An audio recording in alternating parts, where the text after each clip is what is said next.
নিতুর মাহবুব ভাই, লেখিকা ত্রিধানিকা, পর্ব ৬। ক্লিনিকে নিতুকে থাকতে হলো ৪ দিন। ৪ দিনে নিতুর ২ দিন একদম বেহুশে কেটেছে। ধুম জ্বরে শরীর শুকিয়ে একরাশ। অরুচি আর মুক্তেতো নিয়ে নিতু যখন বাড়ি ফিরল, তার মনে হলো তার জীবনের অনেক কিছুই বদলে গেছে। অনেক কিছু। মাহবুব ভাই নামক কষ্টটা বুকে অত চাপ দিচ্ছে না। নিজেকে স্বাধীন লাগছে। ভালোবাসার দায়িত্ব থেকে মুক্ত লাগছে। আয়নায় দাঁড়িয়ে নিজের দিকে তাকালে আয়নায় নিতুর সঙ্গে কথা বলতে ভালো লাগছে। সে রুমে এসেই মাহবুব ভাইয়ের সব ছবি পুড়িয়ে ফেলল। আর এদিকে জ্বর হওয়া মুখের অরুচি যেন নিতুর জন্য একটা মঙ্গলজনক শক্তিতে পরিণত হলো। মাহবুব ভাইয়ের ঘোর দূর করতে সেটা কাজ করতে লাগলো টনিকের মতো। খেতে বসলে সে নাক কুঁচকে যখন খাবারের দিকে তাকায়, তার মনে হয় মাহবুব ভাই প্লেটে বসে আছেন। সে তখন খাবারটাকে ইচ্ছে মতো ছানাছানি করে ফেলে দেয়। মাহবুব ভাই ভেবে রুটি ছিঁড়তে ছিঁড়তে টুকরো করে তাতে থু করে ফেলে দিলে এক অজানা শান্তি আসে মনে। কলেজে প্রতি ক্লাসে সে আগের থেকেও বেশি মনোযোগী। নিজের পড়াশোনায় তখন অন্যরকম আনন্দ। কেমিস্ট্রি বইয়ের প্রতিটা রিয়াকশন সে মাহবুব ভাই ভেবে এক নিমিষেই কেটেকুটে সলভ করে ফেলে। ক্যালকুলাসের সব জটিল সমস্যা সে মাহবুব ভাই ভেবে ফাটিয়ে সলভ করে। ইয়ার ফাইনালে সবাইকে অবাক করে দিয়ে নিতু ফার্স্ট হয়ে গেল। বড় চাচি বললেন, নিতু হুট করে পড়াশোনায় এত ইমপ্রুভ করছে, দ্যাটস অ্যামেজিং। এটা অ্যাপ্রিসিয়েট করে বাড়িতে একটা ডিনার রাখলে কেমন হয়? বাবাও সায় দিলেন এতে। সবাইকে বলা হোক, পড়াশোনায় এত ডুবে থাকলেও তো চলবে না, একটু হইচইও তো দরকার আছে। সবাইকে আসতে বলি নিতু। সবাইকে মানে? এই তো রূপা, মুকুল, মাহবুব, নীলু। নিতু গম্ভীর গলায় বলল, সামান্য একটা ইয়ার ফাইনালের রেজাল্টের জন্য সবাইকে এত ডাকাডাকির কি আছে? তাছাড়া আমার এখন কাজিনদের সঙ্গে কথা বলতে ভালো লাগে না। বড় জাতি বিস্মিত গলায় বললেন, পড়াশোনা করতে গিয়ে তুমি আবার সেলফ সেন্টার্ড হয়ে যাচ্ছ না তো নিতু? ইদানিং দেখছি তুমি ইন্ট্রোভার্টদের মতো আচরণ করছো। কোনো কাজিনের ফোন ধরছো না, কোনো ফ্যামিলি ফাংশনে যেতে চাইছো না, ঈশিতার বার্থডেতেও গেলে না। ওয়াই? আমি পড়াশোনা নিয়ে সিরিয়াস হতে চাই চাচি। কোনো ধরনের ফ্যামিলি গ্যাদারিংয়ে আমায় না ডাকলে বরং ভালো হয়, এতে সময় নষ্ট। আমি আর কোনো ধরনের পারিবারিক অনুষ্ঠানে জয়েন করতে চাই না। বলেই নিতু গটগট করে বড় চাচির সামনে থেকে চলে এলো। বাবা ও বড় চাচি বিস্মিত হয়ে দুজনেই মুখ চাওয়াচাই করলেন। কিছুদিন পরেই নিতুর নীলাপুর বিয়ে ঠিক হলো। বাড়ি শুদ্ধ সবাই যখন বিয়েতে যাওয়ার জন্য তৈরি, নিতু ভারী গলায় বলল, আমি যাব না মা। যাবি না মানে? বাড়িতে একা থাকবি কি করে? একা তো নই, বড় চাচা তো আছেন। একা পারবি? নিতু নরম স্বরে বলল, খুব ভালো পারবো মা। তারপর মনে মনে বলল, তুমি তো জানো না মা, এখন থেকে আমার জীবনের সব কিছু আমি একা করব। আমি যে একা একা সব কিছু করতে পারি, এটা আমি আমার মনের কাছে প্রমাণ করতে চাই। নীলার বিয়ে তো, তাও আবার বড় আপার দেওরের ছেলের সঙ্গে। এপিট ওপিট দুদিক থেকে সব আত্মীয়রা আসবে। তুই কিন্তু মিস করে গেলি। নিজেদের মধ্যে বিয়ে কত মজা হবে ভাবতে পারছিস? মা অতি উৎসাহী ভঙ্গিতে ব্যাগ গুছিয়ে নিতে লাগলেন। নিতু হুট করেই বলল, মা আমার কখনো আত্মীয় স্বজনের মাঝে বিয়ে দিও না। কথা এলেও না। এখন তোর বিয়ে নিয়ে কে ভাবলো? সে তো অনেক দেরি। আগে থেকে বলে রাখলাম, আত্মীয় আর ডিফেন্সে জব করা লোক এই 2 ক্যাটাগরির পাত্র বাদ দিয়ে খুঁজবে। মা হেসে ফেললেন। বাহ, বিয়ে নিয়ে তুই তো অনেক সিরিয়াস। আচ্ছা ঠিক আছে, এই 2 ক্যাটাগরি বাদেই খুঁজবো। তা কবে বিয়ে করবি বলতো? এইচএসসির পর? আরও পরে। ইচ্ছে ছিল না বিয়ে করার। তোমরা কষ্ট পাবে তো তাই করব। বলতে বলতে নিতু কেঁদে ফেলল। মা মাথায় হাত বুলিয়ে বললেন, আমরা একদম কষ্ট পাবো না। তোর যদি কখনো বিয়ে করতে ইচ্ছে না করে, করবি না। রানু তো বিয়ে করেনি, তাতে তো আমরা রাগ করিনি। ভালো থাকলেই হলো। বাবা রাগ করবে আমি জানি, বাবার খুশির জন্য একটা বিয়ে করতে হবে। আচ্ছা ঠিক আছে, একটা বিয়ে না হয় করিস, তাই বলে বিয়ের কথা ভেবে এক্ষুনি কেঁদে ভাসাতে হবে না। সে যখন হবে তখন দেখা যাবে। নিতু চোখ মুছে হাসল।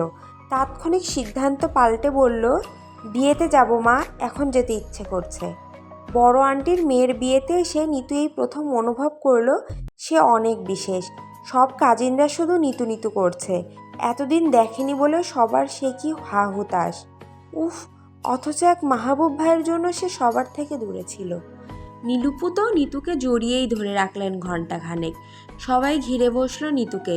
তোকে অনেক দিন পর দেখলাম রে নিতু, তুই তো বাবা পড়াশোনায় ফাটিয়ে দিচ্ছিস শুনলাম। আরে ধুর, তোর কি জ্বর হওয়ার পরে এই পড়াশোনার বাতিকে পেল নাকি? নিতু তখন জ্ঞানী জ্ঞানী ভাব নিয়ে চুপ করে তাকায়। সবাই তাতে আরও অবাক হয়।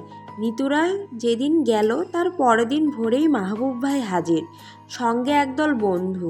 সবাই হুমড়ি খেয়েই ছুটে গেল মাহবুব ভাই এসেছে শুনে। শুধু নিতু হাই তুলতে তুলতে বলল, পর্দাটা আরও টেনে দিয়ে যা পলু, আলো লাগছে চোখে, আমি ঘুমোবো আরও কিছুক্ষণ। সে কি রে, মাহবুব ভাইরা এলো, দেখতে যাবি না? ওরা 12 জনের একটা গ্রুপ এসেছে, নিজেরাই গান করবে, এক ট্রাক বোঝাই করে বাদ্যযন্ত্র নিয়ে এসেছে। নিতু জবাব না দিয়ে গাঢ় ঘুমে ডুবে গেল। সেই ঘুম ভাঙল দুপুর 12টায়। সকালের নাস্তা ততক্ষণে ঠান্ডা হয়ে গেছে।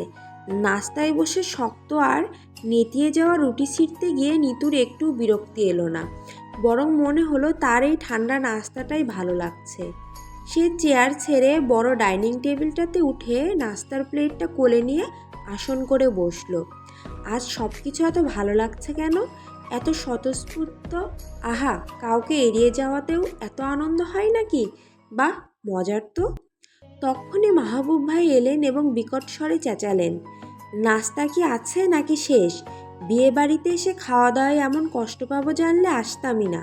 কিরে নিতু, তুই নিজেই টেবিলে উঠে নাস্তা সেজে বসে আছিস নাকি? তা কি সেজেছিস বলতো? রুটি না ভাজি নাকি ডিম অমলেট? কুসুম কি ঘেটে গেছে? নিতু জবাব দিল না। সাদা ফুল হাতা শার্টে মাহবুব ভাইকে মাখনের মতো লোভনীয় লাগছে। এই যে তিনি একটু করে সাতের হাঁটা ভাঁজ করে নিয়েছেন, এতে তাকে আরও বেশি স্টাইলিশ লাগছে। তিনি কি আরও বেশি চিকন হয়ে গেছেন? নিতু কি কড়া চোখে একবার দেখে নেবে? তাকাতে গিয়ে নিতু টের পেল তার হাত পা কাঁপছে, বেশ কাঁপছে। নিতু নিজেকে সামলাতে মনে মনে প্রার্থনা করল, আল্লাহ, কেউ আসুক, কেউ আসুক। উফ! প্রার্থনা সঙ্গে সঙ্গে কবুল হলো। শিলা আন্টি এলেন। শুধু শুধু চেঁচাবি না মাহবুব, সকাল থেকে তোর নাস্তা 3বার করে পাতে বাড়া হলো, তোকে তো আর পাওয়া গেল না। নাস্তা খাওয়ার কি সময় আছে? আমি তো আর কম্বল গায়ে দিয়ে দিনকে রাত বানিয়ে ঘুমাচ্ছিলাম না, কাজ করছিলাম। নিতু এই সুযোগে টেবিল থেকে নেমে পড়ল। তুই কই যাচ্ছিস নিতু? বসার ঘরে যায় আন্টি, টিভি দেখতে দেখতে নাস্তা করব।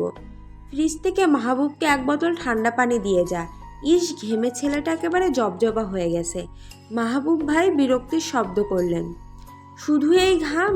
সকাল থেকে অন্তত 10 বার ঘেমে শুকিয়েছি, সব কাজ তো আমাকেই করতে হচ্ছে। নিতু রোবটের মতো ফ্রিজ থেকে পানি বের করলো। বোতলটা নিয়ে টেবিল অবধি আসবার শক্তি যেন নিতুর ছিল না। মাহবুব ভাই আহ্লাদি স্বরে বললেন, আর একটু মাংসের তরকারি নিয়ে আসো তো আন্টি, খুব ভালো হয়েছে খেতে। তুমি রেঁধেছো? শিলা আন্টি তরকারি আনতে চলে গেলেন। নিতু পানির বোতলটা টেবিলে রাখতে যাবে, মাহবুব ভাই খপ করে নিতুর হাত ধরে ফেললেন। জ্বর হয়ে নাকি তোর মাথাটা গেছে একেবারে? শরীরও তো গেছে, সেবার তোর এত জ্বর হলো কেন রে? কি জ্বর, বাত জ্বর নাকি দাঁত জ্বর? নিতু জবাব দিল না। মাহবুব ভাই আরও শক্ত করে চেপে ধরলেন নিতুর হাতটা, যেন এক্ষুনি মট করে ভেঙে দেবেন। কত জোর রে বাবা হাতে! বড়রা কিছু জিজ্ঞেস করলে জবাব নেই, দেব থাপ্পড়? মুখ কি অচল, বেয়াদব? নিতু পাথর গলায় বলল, হাত ছাড়ুন মাহবুব ভাই। মাহবুব ভাই নিতুর গলার স্বরে চমকে গেলেন। ও, তোর হাত ধরে ফেলেছি নাকি? আমি ভাবলাম পানির বোতল যেরকম শক্ত, হাত তোর। কোনটা যে পানির বোতল, কোনটা যে হাত বোঝাই যায় না। নে বস, আমার রুটিগুলো ছিঁড়ে তরকারিতে ডুবিয়ে ভিজিয়ে দে তো, টায়ার্ড লাগছে খুব। মাহবুব ভাই শার্টের কলারটা উপরে তুলে উফ বলে চেয়ারে ঘাড় শিথালো করে বসলেন। আমি রুটি ছিঁড়তে পারবো না। এই সামান্য কাজটা করতে পারবি না? ডিম অমলেটের মতো গেলে দেব বলছি। মাহবুব ভাইয়ের কথা শেষ হলো না। নিতু তার আগেই বলল, আমার নিজের নাস্তাই বাকি এখনো। এমনিতেই আমার আজ নাস্তায় অনিয়ম হয়ে গেছে। নিতু তার নিজের নাস্তার প্লেটটা নিয়ে চুপচাপ বেরিয়ে এলো, একটু পেছনে ফিরে দেখলো না। তাকালে সে ঠিক দেখতে পেত মাহবুব ভাই পুরো 1 বোতল পানি কেমন ডবডব করে নিজের নাস্তার প্লেটে ঢালছিলেন। দুপুরে গোসলের আগে নিতু ব্যাগ থেকে কাপড় বের করছে, তখন মাহবুব ভাই দরজায় উকি দিয়ে বললেন, তোর কাছে দাঁত মাজার ব্রাশ আছে নিতু? বলতে বলতে তিনি ঘরে এসে দরজা আটকে দিলেন। নিতু জবাব দিল না। কিরে, শুনতে পাচ্ছিস না? দাঁত মাজার ব্রাশ বলছি তো, আছে? নিতু না তাকিয়েই বলল, কেন?